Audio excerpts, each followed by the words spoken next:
Kerala Facebook prank death, मजाक मजाक में चली गई 3 जान, एक सच्ची घटना की अविश्वसनीय कहानी। दोस्तों, आपने कभी ना कभी फेसबुक तो जरूर चलाया होगा और शायद अब भी फेसबुक यूज करते ही होंगे। लोग फेसबुक का इस्तेमाल फ्रेंड्स बनाने, मजे और मजाक करने के लिए भी करते हैं। फेसबुक के माध्यम से एक मजाक साल 2020 में केरल के एक गांव में भी हुआ था। वैसे तो ये एक मामूली फेसबुक प्रैंक था, मगर आप ये सुनकर हिल जाएंगे कि इस मामूली प्रैंक के चक्कर में एक दो नहीं बल्कि 3 लोगों की जान चली गई थी। आपने सही सुना, मामूली फेसबुक मजाक के चक्कर में 3 जानें गई थी। तो आखिर ऐसा क्या हुआ था कि फेसबुक प्रैंक 3 लोगों की मौत का सबब बनता है? जानने के लिए इस वीडियो में आखिर तक बने रहें। आज की वीडियो में हम आपको मजाक की एक ऐसी दास्तां सुनाने जा रहे हैं जिसका अंजाम बहुत ही खौफनाक होता है। इतना खौफनाक कि पूरी कहानी जानने के बाद आपके पैरों तले जमीन खिसक जाएगी। अगर नहीं मिस करना चाहते ऐसी कहानियां तो जल्दी से हमारे चैनल को सब्सक्राइब कर लें। तो चलिए बिना देरी के कहानी शुरू करते हैं। ये कहानी केरल के कोल्लम जिले के कल्लूवतुक्कल गांव में रहने वाले विष्णु के परिवार की है। 10वीं पास करने के बाद विष्णु आईटीआई से एक कोर्स करता है और काम धाम में लग जाता है। जब विष्णु की उम्र 21 साल थी तभी इसकी मुलाकात रेशमा नाम की एक लड़की से होती है। इस मुलाकात के समय रेशमा 10वीं क्लास में पढ़ाई कर रही थी। रेशमा विष्णु के बड़े भाई रंजीत की पत्नी आर्या और विष्णु की भांजी ग्रीष्मा की दोस्त थी। ये तीनों हम उम्र ही थीं और इन तीनों ने एक ही स्कूल में पढ़ाई की थी। चूंकि रेशमा की दोस्ती विष्णु की भाभी आर्या और भांजी ग्रीष्मा से थी, इस कारण रेशमा अक्सर अपनी दोस्तों से मिलने इनके घर आया करती थी। आने जाने के क्रम में ही विष्णु की नजर रेशमा पर पड़ती है और दोनों एक दूसरे को प्यार करने लगते हैं। आगे चलकर दोनों शादी का भी फैसला करते हैं। 2017 में बड़ी धूमधाम से विष्णु और रेशमा की शादी भी हो जाती है। रेशमा की शादी से आर्या और ग्रीष्मा भी काफी खुश होती हैं और रिश्ते के बंधन में बंधने के बाद इन तीनों की दोस्ती भी पहले से कई ज्यादा मजबूत हो जाती है। शादी के बाद सब कुछ काफी अच्छे से बीतता है और हंसते खेलते किस तरह समय कट जाता है पता भी नहीं चल पाता है। शादी के बाद रेशमा मां भी बनती है और पहली संतान के रूप में एक बेटी को जन्म देती है।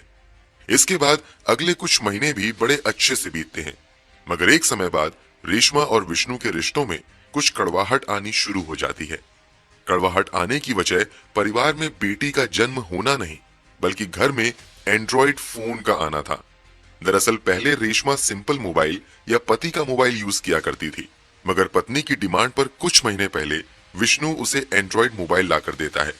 एंड्रॉइड मोबाइल मिलते ही रेशमा उसमें इतनी ज्यादा खो जाती है कि परिवार के दूसरे कामों में उसका ध्यान भटकने लगता है और धीरे धीरे रेशमा मोबाइल की ही आदी हो जाती है। विष्णु को रेशमा की ये हरकत पसंद नहीं आती है और वो दिन भर मोबाइल यूज करने की आदत की वजह से रेशमा को टोकना शुरू कर देता है। बस यहीं से रेशमा और विष्णु में आए दिन लड़ाइयां होने लगती हैं। इन सब के बावजूद रेशमा मोबाइल चलाना नहीं छोड़ती है। ऐसा होते होते महीना 2 महीना बीत जाता है, यहाँ तक कि साल भी बदल जाता है, मगर रेशमा की आदत बदलने की बजाय और बिगड़ती चली जाती है। ऐसा लगने लगता है मानो रेशमा को मोबाइल का नशा हो गया हो। अब साल आ चुका था 2020। विष्णु और रेशमा के रिश्ते सुधरने की बजाय बिगड़ते ही जा रहे थे। 2020 में ही एक दिन विष्णु के कुछ दोस्त विष्णु को फोन करते हैं कि हमने तुम्हारी पत्नी रेशमा को वर्कला में देखा है। वर्कला विष्णु के घर से लगभग 15 किलोमीटर दूरी पर स्थित एक मशहूर बीच टूरिस्ट डेस्टिनेशन था। जब विष्णु को पता चलता है कि उसकी पत्नी वर्कला गई है तो वो थोड़ा चौंक जाता है, क्योंकि ये पहली बार था जब रेशमा घर के बाहर कहीं गई थी और उसने अपने पति को नहीं बताया था। इसलिए तुरंत विष्णु रेशमा को फोन करता है और पूछता है कि तुम कहाँ हो। इस पर रेशमा कहती है कि दरअसल बेटी घर में परेशान कर रही थी, इसलिए मैं उसे लेकर बाहर घूमने आ गई हूँ। फोन पर ही विष्णु और रेशमा की थोड़ी बहुत बहस होती है। हालांकि जल्द ही बातचीत नॉर्मल हो जाती है और विष्णु अपनी बाइक लेकर रेशमा को परावर नाम की जगह पर रिसीव करने चला जाता है, जहां रेशमा बस से उतरती है। यहां से दोनों घर चले जाते हैं। चूंकि साल 2020 में कोरोना महामारी बड़े स्तर पर फैली हुई थी और काम धंधे भी बुरी तरीके से बंद हो गए थे, इसका असर विष्णु पर भी आता है और उसे भी काम मिलना बंद हो जाता है। हालात इतने ज्यादा बिगड़ जाते हैं कि विष्णु को अपना घर तक बेचना पड़ता है। घर बेचने के बाद विष्णु अपनी पत्नी रेशमा को लेकर अपने ससुराल यानी रेशमा के घर रहने चला जाता है। रेशमा के पिता का नाम सुदर्शनन पिल्लई था, जो पेशे से एक कारपेंटर थे। ये परिवार के साथ परावर के पास में ही ओजाई कोट्टू नाम की जगह पर रहते थे। अब विष्णु और रेशमा भी यहीं रहने लगते हैं। अब साल आ चुका था 2021। तारीख थी 5 जनवरी 2021। हर दिन की तरह रेशमा के पिता सुदर्शनन पिल्लई सुबह सुबह उठते हैं और नहाने के बाद पूजा करने के लिए पास के मंदिर में चले जाते हैं। जब वो मंदिर से वापस आ रहे होते हैं, तभी उन्हें पास वाले ही खेत से कुछ आवाज सुनाई देती है। वो आसपास नजर दौड़ाते हैं, मगर उन्हें कुछ भी नजर नहीं आता है। फिर वो आवाज का पीछा करते हुए कुछ कदम आगे जाते हैं, तो जो नजारा उन्हें दिखता है वो देखकर उनके होश उड़ जाते हैं। वो देखते हैं कि पास में सूखे पत्तों का ढेर है और उसके नीचे से ही किसी के रोने की आवाज आ रही है। वो तुरंत कुछ ही दूरी पर टहल रहे अपने दामाद विष्णु को आवाज देते हैं और तुरंत अपने पास बुलाते हैं। विष्णु भी भागता हुआ वहां पर आता है और फिर अपने हाथों से पत्तों को हटाकर देखता है, तो वो भी बिल्कुल शॉक्ड रह जाता है। पत्तों के ढेर के नीचे एक नवजात था। देखने से लग रहा था कि इस बच्चे का जन्म अभी अभी हुआ है। शायद किसी ने जन्म के तुरंत बाद इस बच्चे को यहाँ लाकर फेंक दिया है। अभी इन लोगों के पास इतना समय नहीं था कि इस सवाल का जवाब ढूंढा जाए कि ये बच्चा किसका है या इस बच्चे को यहाँ किसने फेंका है। विष्णु तुरंत उस बच्चे को बड़ी सावधानी से वहां से उठाता है और उठाकर घर की तरफ भागते हुए आता है। मिली नवजात एक लड़की थी जो बेहद कमजोर थी और उसकी हालत भी बिल्कुल ठीक नहीं लग रही थी। यहाँ तक कि उस बच्ची का गर्भनाल भी अब तक नहीं काटा गया था। सुदर्शनन पिल्लई अपने हाथों से ही गर्भनाल को काटते हैं और तुरंत बच्चे को कपड़े में लपेटते हैं। क्योंकि उस नवजात की हालत बहुत गंभीर लग रही थी, इसलिए बिना समय गंवाए विष्णु उस बच्ची को लेकर तिरुवनंतपुरम के श्री अविट्टम थिरुनल हॉस्पिटल चला जाता है। बच्ची को अस्पताल में भर्ती करवाने के बाद विष्णु इस बात की खबर पुलिस को भी दे देता है। चूंकि नवजात दिखने में काफी कमजोर लग रही थी, उसका वजन भी सामान्य से कम ही था, ऊपर से लावारिस हालत में पड़े होने की वजह से उसकी हालत और ज्यादा बिगड़ गई थी। इसलिए अस्पताल में लाने के बावजूद नवजात की हालत तेजी से बिगड़ती ही जाती है और कुछ ही घंटे बाद उसकी मौत हो जाती है। बच्ची की मौत के बाद पुलिस इस सवाल का जवाब ढूंढने में लग जाती है कि आखिर इस मासूम सी बच्ची के साथ इतनी क्रूरता किसने की है। पुलिस को शक था कि शायद घर में बेटी के जन्म लेने की वजह से किसी ने उस मासूम को लावारिस हालत में फेंक दिया होगा। एक आशंका ये भी जताई जाती है कि शायद किसी ने नाजायज रिश्ते को छुपाने के लिए झूठी इज्जत की खातिर बच्ची को बेसहारा फेंक कर उसकी जान ले ली है। इसलिए पुलिस अब एक कातिल की तलाश में लग जाती है। इधर विष्णु और उसके ससुर सुदर्शनन पिल्लई ने लावारिस हालत में पड़ी एक बच्ची को उठाकर न सिर्फ उसका अच्छे से ख्याल रखा था, बल्कि आनन फानन में उसे अस्पताल पहुंचाते हुए एक जिम्मेदार नागरिक की भूमिका भी निभाई थी। इसलिए स्थानीय लोग इन दोनों की खूब प्रशंसा करते हैं। कुछ स्थानीय पत्रकार भी वहां जमा हो जाते हैं जो इन लोगों से बात करते हैं। रेशमा भी वहां पर मौजूद पत्रकारों को बताती है कि हाँ, उनके परिवार वालों ने ही नवजात बच्ची को खेत से बचाकर अस्पताल पहुंचाया है। चूंकि बच्ची अब इस दुनिया से जा चुकी थी, इसलिए पुलिस पूरा फोकस बच्ची के कातिल को ढूंढने पर लगाती है। मगर कई दिन बीत जाते हैं, कहीं से कोई भी क्लू नहीं मिलता है। पुलिस आसपास के लोगों से भी पूछताछ करती है कि क्या आप में से किसी ने भी गांव के अंदर किसी बाहरी या अनजान लोगों को आते देखा है। तो कोई भी व्यक्ति किसी भी बाहरी व्यक्ति के गांव में प्रवेश करने की पुष्टि नहीं करता है। अब पुलिस इस बात की तहकीकात में लग जाती है कि कहीं ऐसा तो नहीं है कि गांव के ही किसी व्यक्ति ने इस बच्ची को बाहर फेंका हो। लेकिन पुलिस को यहां भी सफलता नहीं मिलती है। जब पुलिस की हर जांच फेल हो जाती है, तो आखिर में पुलिस बच्चे का डीएनए जांच करवाने का फैसला करती है। वो बच्ची किसकी हो सकती है, इस बात का पता लगाने के लिए सभी कागजी कार्यवाही पूरी करने के बाद मेडिकल टीम गांव और आसपास में रहने वाले नौजवान लड़के लड़कियों का डीएनए सैंपल कलेक्ट करती हैं। आसपास रहने वाली बाकी लोगों के साथ साथ इस बच्ची को अस्पताल तक पहुंचाने वाले विष्णु और उसकी पत्नी रेशमा का भी डीएनए सैंपल कलेक्ट किया जाता है। अगर ये पता लगा लिया जाए कि बच्ची किसकी थी, तो इस बात का भी पता लगाना आसान हो जाएगा कि उस बच्ची का कातिल कौन है।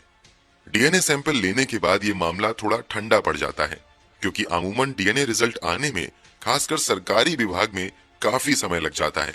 इसलिए पुलिस भी अगला कदम उठाने से पहले डीएनए रिजल्ट का इंतजार करने लगती है। इधर रेशमा और विष्णु के बीच मोबाइल फोन के इस्तेमाल को लेकर होने वाली लड़ाइयां पहले की तरह ही जारी थी। यहाँ तक कि बीते कुछ हफ्तों में इन दोनों के बीच कड़वाहट इतनी ज्यादा बढ़ जाती है कि एक दिन विष्णु रेशमा का मोबाइल तोड़ देता है। चूंकि विष्णु की जॉब जा चुकी थी और उसके पास कोई काम नहीं था, इसलिए वो रोजगार की तलाश में विदेश जाने का फैसला करता है और किस्मत से बहुत जल्दी उसे मौका भी मिल जाता है। फरवरी महीने में वो काम करने अबू धाबी चला जाता है। हालांकि वहां जाने से पहले वो अपनी पत्नी को नया फोन भी दिला देता है। अब 2021 की जून का महीना आ चुका था। लावारिस हालत में मिली बच्ची के माता पिता का पता लगाने के लिए कलेक्ट किए गए डीएनए सैंपल को जांच में भेजने के 5 महीने बाद फाइनली पुलिस को इस केस में बड़ा ब्रेक थ्रू मिलता है। पुलिस को पता चलता है कि गांव से जो डीएनए सैंपल कलेक्ट किए गए थे उसमें से एक कपल से बच्ची का डीएनए मिला है, मगर जिनसे डीएनए मिलता है वो कल्पना से परे होता है। बच्ची का डीएनए रेशमा और विष्णु से मिलता है। पुलिस की एक टीम तुरंत भागती हुई सुदर्शनन पिल्लई के घर जाती है।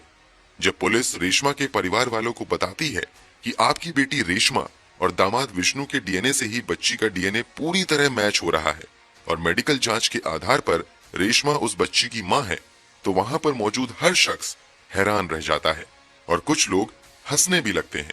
वो कहते हैं कि रेशमा पिछले कई महीनों से हमारे ही घर में रह रही है। अगर इस दौरान वो गर्भवती होती तो भला परिवार में कैसे किसी को पता नहीं चलता, और अगर ये बच्चा उसका होता भी तो उसे बच्चे को बाहर फेंकने की जरूरत क्या थी। रेशमा की मां भी इस बात की पुष्टि करती हैं कि उसकी बेटी की बस एक बेटी है जो 3 साल की हो चुकी है और उसके बाद से रेशमा को उसने कभी भी गर्भवती देखा ही नहीं है। पुलिस वालों को यह भी याद दिलाया जाता है कि जिस दिन बच्ची लावारिस हालत में मिली थी उस दिन आप लोगों ने भी रेशमा को बाहर ही देखा था। रेशमा ने कुछ स्थानीय पत्रकारों से बच्ची के मिलने की घटना के बारे में बात भी की थी। रेशमा के परिवार वालों की बातों में कहीं से कोई झूठ नहीं था, मगर दूसरी तरफ डीएनए रिपोर्ट थी जो चीख चीख कर कह रही थी कि बच्चे की बायोलॉजिकल मां रेशमा है। सभी तथ्य सामने आने के बाद पुलिस वालों को लगता है कि शायद जांच में कोई गड़बड़ी हुई होगी, इसलिए फिर से जांच करवाने का फैसला किया जाता है और दोबारा भी रिजल्ट पहले जैसा ही आता है। अब पुलिस को लगने लगता है कि कुछ तो दाल में जरूर काला है, इसलिए 22 जुलाई 2021 को पुलिस सीधे रेशमा को गिरफ्तार कर लेती है और उससे पूछताछ शुरू हो जाती है। अब जो पुलिस पूछताछ में आगे खुलासा होता है वो यकीन से परे होता है। जब पुलिस सख्ती से पूछताछ पर उतरती है तो रेशमा स्वीकार करती है कि दरअसल उस बच्चे को उसी ने 5 जनवरी 2021 की सुबह जन्म दिया था और सबकी नजरों से बच बचाकर उसे पास के खेत में जाकर पत्तों के नीचे छिपा दिया था। पुलिस सबसे पहले ये जानने की कोशिश करती है कि आखिर रेशमा ने ऐसा क्यों किया। इस पर रेशमा जो खुलासा करती है वो बेहद चौंकाने वाला था।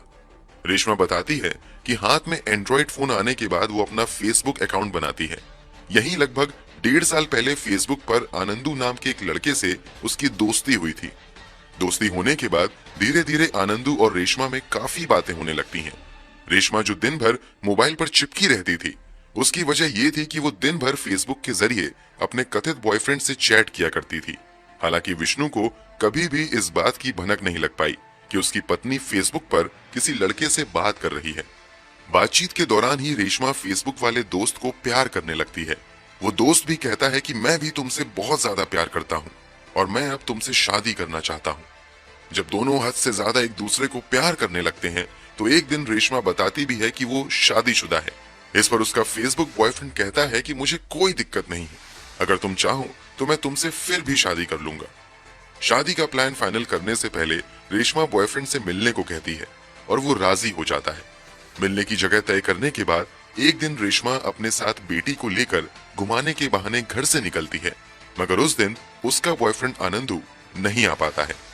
रेशमा पूछताछ के दौरान आगे बताती है कि वो एक दिन आनंदू को बताती है कि मैं गर्भवती हो गई हूँ। इस पर आनंदू कहता है कि मैं तुम्हें शादीशुदा स्वीकार तो कर सकता हूँ, मगर एक बच्ची के साथ तुम्हें स्वीकार नहीं कर पाऊंगा, इसलिए तुम उस बच्चे के जन्म लेते ही उसे खत्म कर देना, फिर हम दोनों शादी कर लेंगे। इसलिए जैसे ही बच्चे का जन्म होता है आनंदू के कहे अनुसार चुपचाप रेशमा उसे पास के खेत में मरने के लिए फेंक देती है। इस बात से अनजान कि वो खेत में पड़ी बच्ची उसी की है, विष्णु खेत से उसे उठाता है और अस्पताल तक पहुंचाता है। इधर पत्नी की गिरफ्तारी की खबर होते ही उसका पति विष्णु भी अबू धाबी से वापस आ जाता है। भारत आते ही विष्णु भी पुलिस स्टेशन जाता है जहां उससे भी पूछताछ शुरू होती है। अब विष्णु जो दावा करता है वो और भी हैरान करने वाला होता है। विष्णु कहता है कि वो हमेशा अपनी पत्नी के साथ ही रहता था, मगर कभी भी उसे ऐसा नहीं लगा कि उसकी पत्नी गर्भवती है। विष्णु यहाँ तक कहता है कि जिस सुबह यानी 5 जनवरी की सुबह बच्ची मिली थी, उससे 2 दिन पहले हम दोनों साथ में मंदिर गए थे, मगर कहीं से भी ऐसा नहीं लगा कि रेशमा गर्भवती है।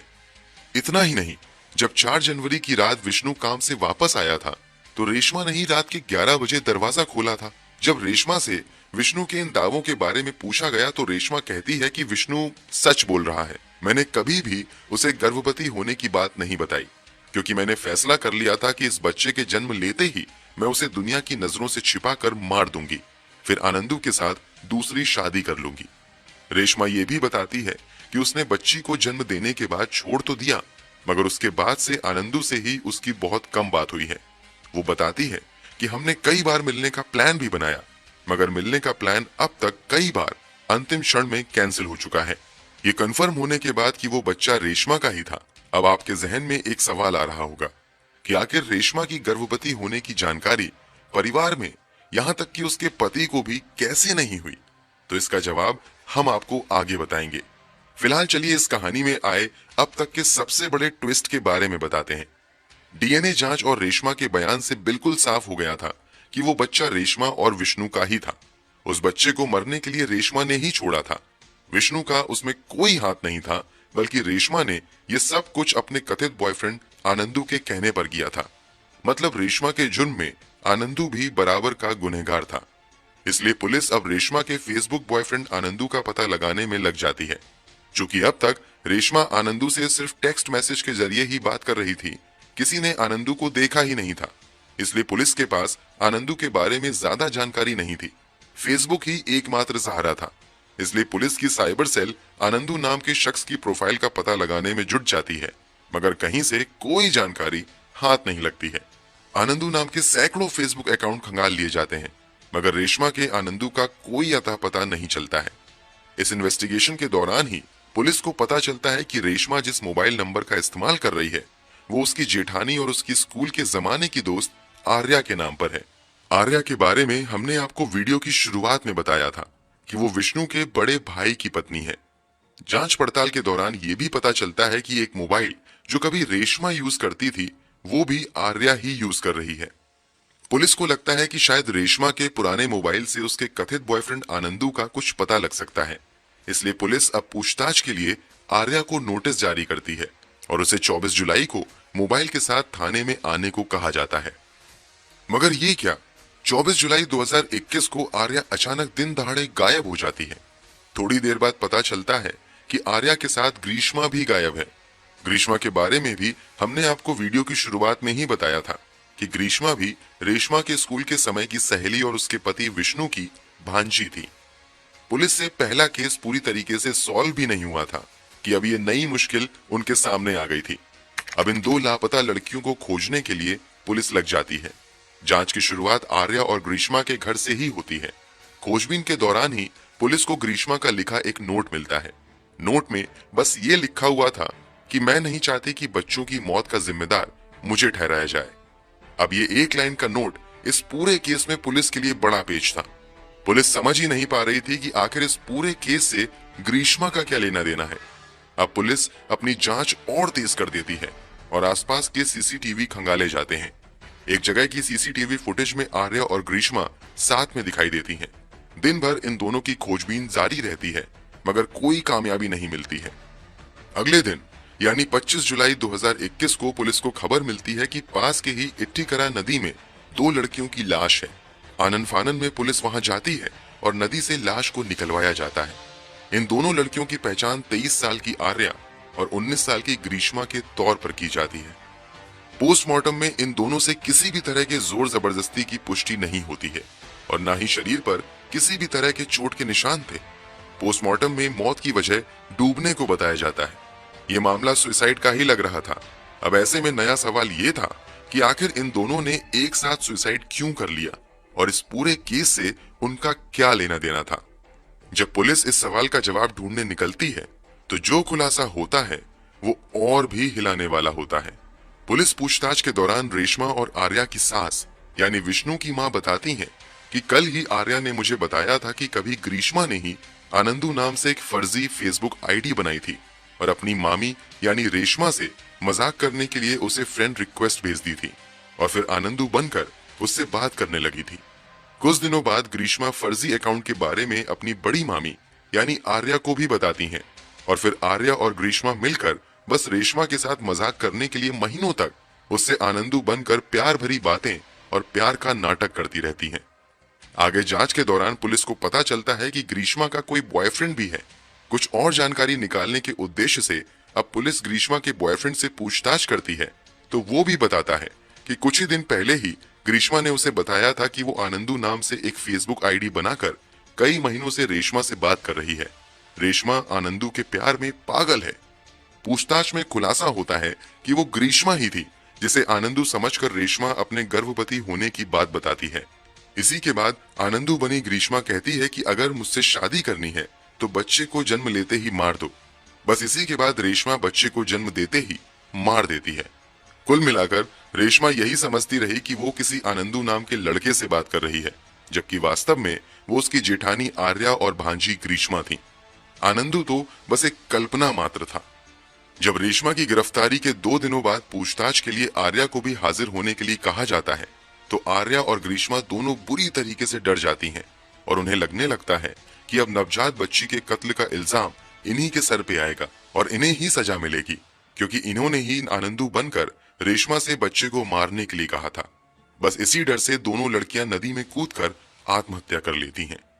जबकि पुलिस ने सिर्फ रेशमा के पुराने मोबाइल के संबंध में पूछताछ करने और उस मोबाइल को जांच में शामिल करने के लिए आर्या को पेश होने का ऑर्डर दिया था।